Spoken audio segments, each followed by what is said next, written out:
Senior Fellow and Director for Chinese Strategy at the Hudson Institute, Michael Pillsbury, joins me. Good evening, sir. When the richest man in the world, good evening, when the richest man in the world, Elon Musk, speaks about China, even saying there should be a special administrative zone which must drive everybody in Taiwan up the wall to hear him, what's the impact, if any, inside China? It has the impact that a lot of other corporate CEOs who don't have as many billions of dollars as Elon has, but it has the same impact that it gives the Chinese people the impression that China has a lot of friends in high places. It gives the impression that billionaires around the world support China. He said very positive things about China before. This is not the first time. I think he knows what he's doing. I've had a chance to talk with him about his strategy toward China, and it's quite sophisticated. I mean, a lot of companies get ripped off in China, Greta. They have their technology stolen, they have their profits stolen, they're replaced later on by a Chinese copy company. But that has not happened with SpaceX or Starlink or Tesla yet. So it's a dangerous game.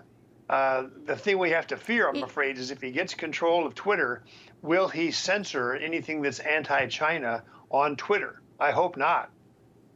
Well, he certainly has spoken out against censorship, indeed, so that would be a surprise. But when you say his strategy, what is his strategy in China? How do you describe that? Well, he did not want to become a equity investor in China and put money at risk. I think it's getting pretty well known now that we have something like $2 trillion worth of American investment in China. That's pretty risky. He wanted to do a deal, which took some time, but he succeeded, that he would have 100% ownership of his company in China and that they would have their own really massive factory and then kind of a guaranteed market. So as your reporter just reported, 83,000 Tesla vehicles last month alone. So he's hit the jackpot in knowing how to handle the Chinese. Get a good 100% deal, control your own company, protect your technology, say positive things, and don't put a large amount of cash at risk.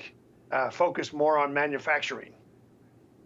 What's the role of the social media and Twitter and censorship in China right now? And you mentioned him buying Twitter. Well, Twitter's banned, along with most of the social media platforms that come out of the United States.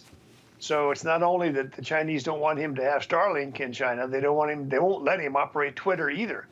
Now, just as a kind of amusement, Greta, keep in mind that the Taiwan the Taiwan chips that are made almost 90% in the world come from this one single company in Taiwan. Tesla needs them, Starlink needs them for the satellites, SpaceX needs them. And Taiwan has a chokehold on these chips.